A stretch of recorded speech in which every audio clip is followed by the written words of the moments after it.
Sambat est l'un des derniers pêcheurs nomades du Tonlé Sap. Il déplace sa maison flottante et sa famille une dizaine de fois par an à la recherche des meilleures zones de pêche.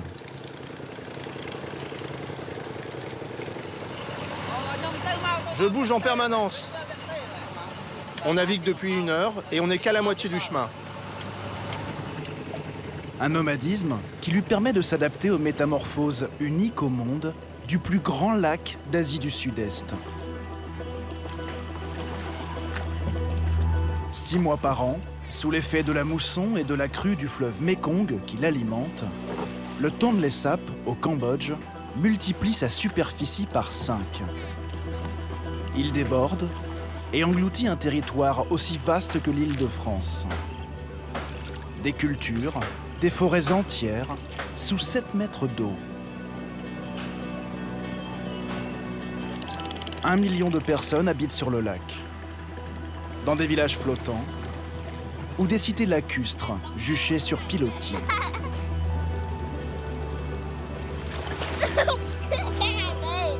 À la saison sèche, comme sur ces images, l'eau se retire, découvrant des rues, des rizières, des champs. Un mode de vie millénaire menacé aujourd'hui par le réchauffement climatique, par la pollution et la construction de barrages, ainsi que la tentation du tourisme de masse, au risque de transformer le Tonlé Sap en parc d'attractions.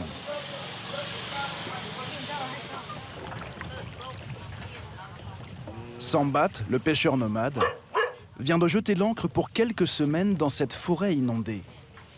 Sa maison est amarrée à la cime des arbres.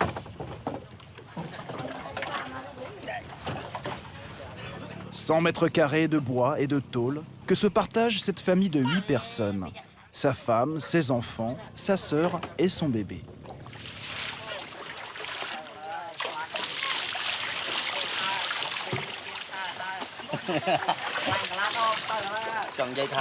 Nous avons la liberté de vivre dans différents endroits. Alors qu'à terre, une fois installés, les gens ne peuvent plus bouger.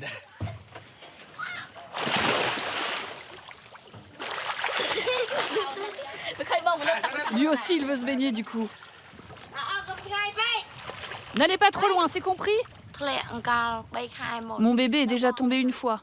On a eu très peur. C'était il y a 3 mois. C'est son oncle qui surveillait. Il me disait « Laisse-le jouer au bord, s'il tombe, je l'attrape tout de suite. » Et ça n'a pas raté. Il est tombé et on a dû plonger pour l'attraper. J'ai même bu la tasse. La famille a l'électricité gratuite, grâce à cette batterie de voiture alimentée par des panneaux solaires. Et même Internet via la 4G. Une vie en quasi-autosuffisance. Ici, tout vient du lac. J'ai fait des boulettes de poisson et des crevettes sautées à la poêle. Les enfants, à table! Il est minuit.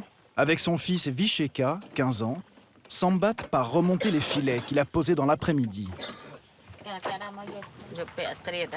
Tout le monde dort, mais pour nous, c'est l'heure d'aller chercher à manger.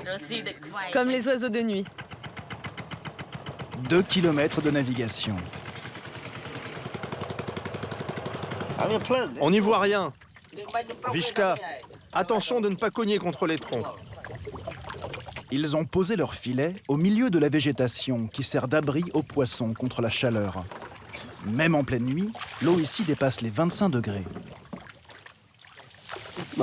Pourquoi vous pêchez la nuit? Sinon, les poissons vont pourrir. Hors de question d'en perdre un seul. Sambat en pêche selon lui 5 fois moins qu'il y a 20 ans. Plusieurs espèces ont disparu. Quand j'étais jeune, il y en avait beaucoup, c'était abondant. Maintenant, il n'y a plus beaucoup de poissons. Selon plusieurs études scientifiques, une centaine de barrages hydroélectriques construits sur le Mékong, en Chine, en Thaïlande, au Laos, au Cambodge, empêcheraient la migration de nombreuses espèces. T'as remonté ton filet, toi? Oui, j'ai rien du tout. Et toi? À peine 10 poissons. C'est déjà pas mal. Pêcheur, c'est plus une vie. On a vraiment un mauvais karma. Afin que personne ne vole ses filets, Sambat et son fils passeront la nuit sur place. Prends la moitié de la natte. Je mets la tête ici et toi là-bas. C'est comme ça qu'on dort dans la barque. Aux aurores, il relèvera à nouveau ses filets. Il me faut 10 kilos. C'est le minimum pour amortir le prix de l'essence et avoir de quoi nourrir ma famille.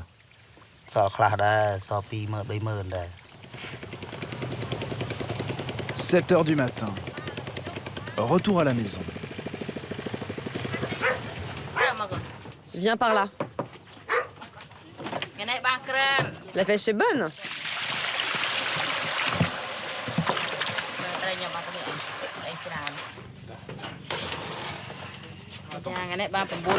Ça fait 9,5 kg. Passe-moi le panier, s'il te plaît. Comme d'habitude, c'est Kimran qui va se charger de la vente du poisson. C'est toujours les femmes qui vendent. Pourquoi? Parce que nous savons marchander, on impose nos prix. Les hommes, même si on leur impose un mauvais prix, ils n'osent même pas négocier. C'est vrai ou pas? Direction Précantel, à 15 minutes de navigation. Un village flottant d'une centaine de maisons qui se sont rassemblées ici il y a 2 ans. Des pêcheurs, quelques commerçants, parmi eux, le grossiste en poissons.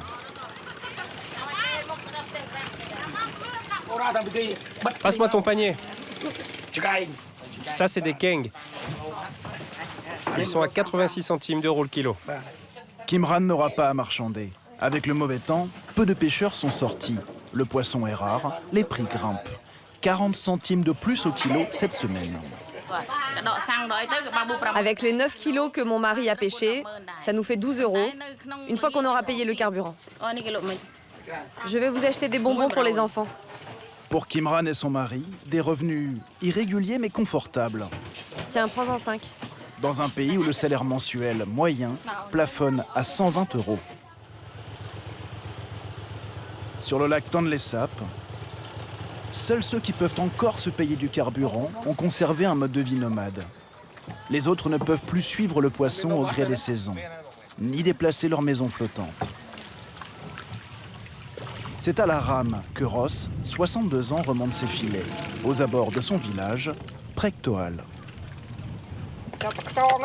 Avant, on pêchait des poissons.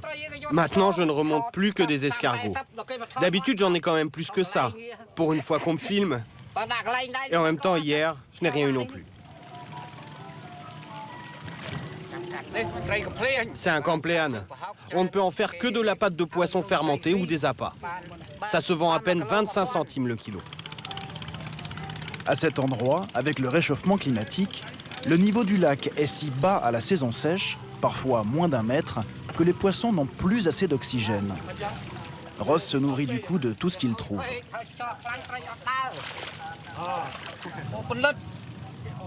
C'est un serpent de nénuphar. Lui, il ne mord pas. On le fait sauter à la citronnelle ou en bouillon avec de la marijuana. Les gens en sont fous. Celui-là, par contre, n'est pas comestible. La chair n'est pas bonne. Quand il est gros, c'est qu'il a des œufs et on garde les œufs. Mais là, non.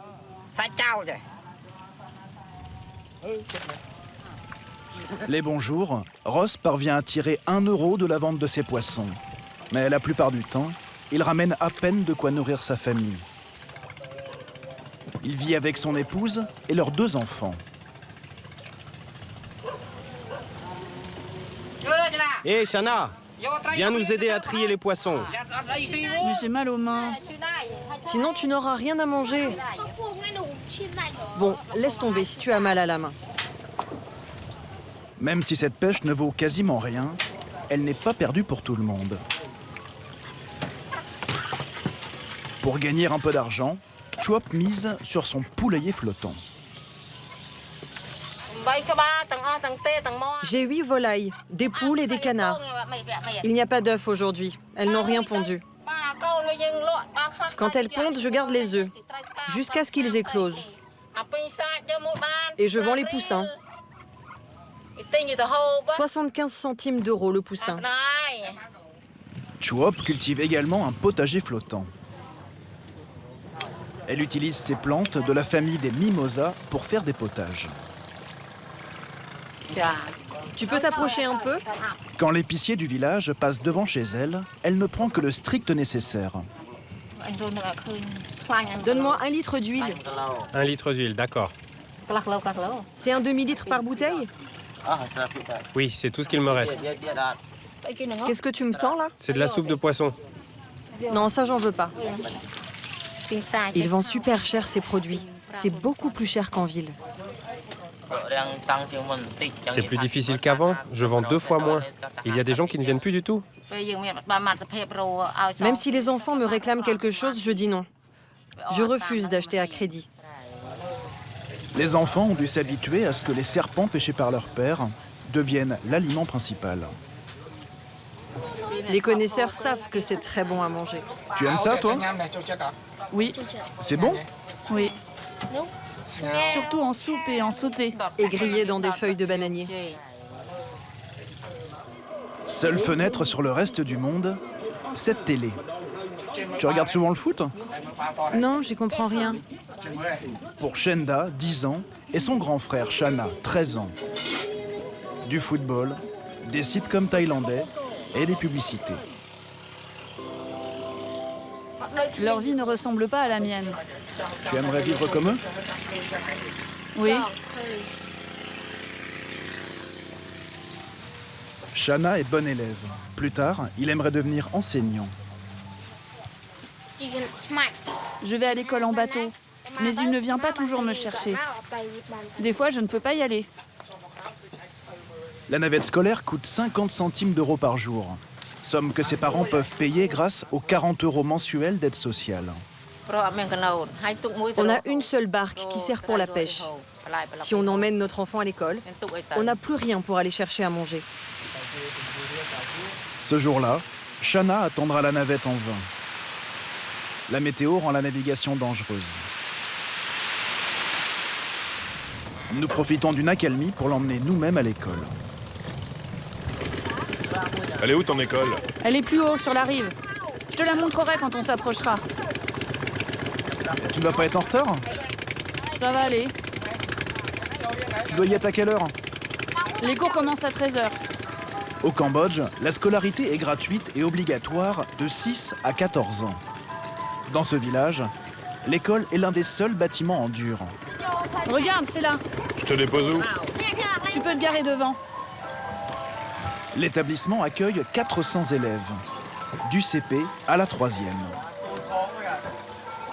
Vorn Pisi, 38 ans, est le directeur de l'école. Ne rame pas sous la pluie, tu vas tomber malade. Il me voit ou pas? Si vous ne savez pas quoi faire, vous pouvez balayer votre classe en attendant. Un balai chacun et au boulot. Jusqu'à l'arrivée de votre professeur. Vous n'avez rien à faire dehors.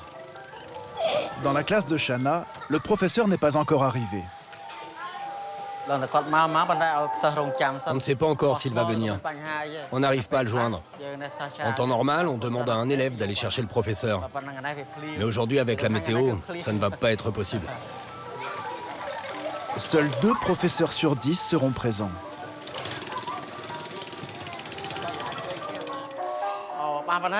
Ah, voilà une classe qui a cours. 12 moins 7, il reste combien? 5. Vous êtes si peu nombreux? C'est pas terrible. Vous direz à vos camarades que les vacances sont finies.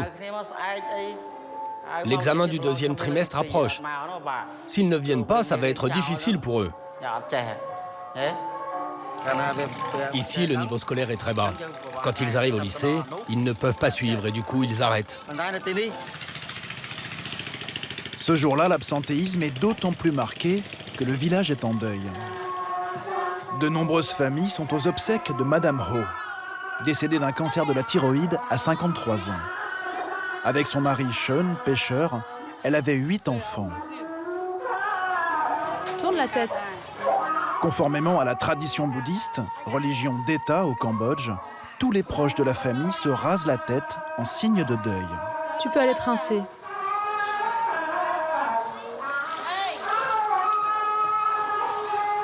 Les villageois se rassemblent devant la maison de la défunte et sont conviés à la cérémonie.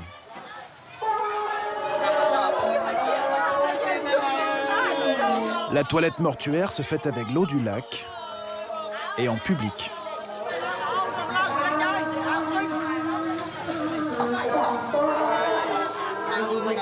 Ma grande sœur, que ta prochaine vie soit plus longue. Les bouddhistes croient en la réincarnation. La famille place de l'argent dans la bouche de la défunte pour qu'elle ne manque de rien dans son voyage vers sa prochaine vie. Le corps est ensuite conduit à la pagode pour y être incinéré. Pour que l'esprit de la défunte retrouve le chemin qui mène à son ancienne maison et puisse rendre visite à sa famille, sa fille jette du riz soufflé par-dessus bord. Dans quelques années, les esprits des anciens reconnaîtront-ils encore leur lac ? Car le Tonlé Sap ressemble de plus en plus à une déchetterie flottante. Faute de collecte des ordures et de retraitement des eaux usées, la pollution impacte la santé de tous les habitants, y compris des plus jeunes. Maman, il va avoir froid le bébé. Juan a 28 ans. Elle emmène son bébé d'1 mois et demi à sa première visite médicale. Ce dispensaire est le seul de Kampong Pluk, 4000 habitants. Au Cambodge, les consultations sont gratuites. Vous pouvez me donner votre carte sociale ? Mais dans les faits, les soignants exigent toujours une participation. 1,50 € ce jour-là. On va commencer par la peser. 4 kilos. Comme en France, les bébés sont vaccinés avant leurs 2 mois. Allez mon chéri, ça va aller.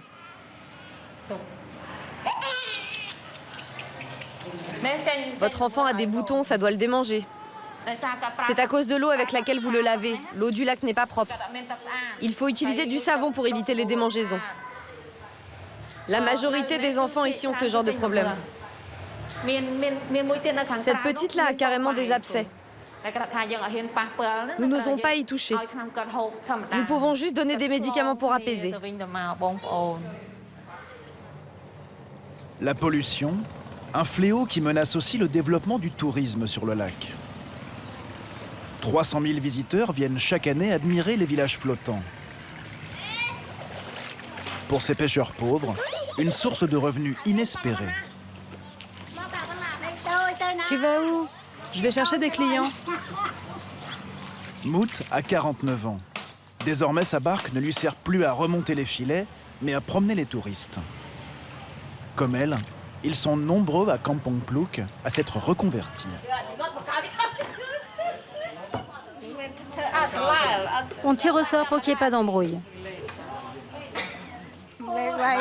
J'ai le numéro 3, je suis super contente. Et moi, le numéro 9. Je ne vais pas devoir attendre trop longtemps pour ma première visite. L'homme qui accueille les visiteurs est un ancien instituteur. Venez ici. 2 personnes par bateau. C'est lui qui a créé ce business. Une promenade en barque et un grand frisson. 3 € pour nourrir les crocodiles.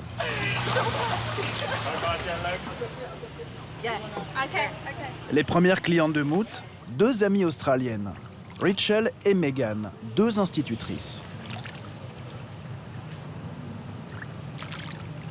C'est très serein, apaisant. Il fait un peu plus frais, non? Je n'avais jamais vécu une telle expérience. C'est calme, c'est beau.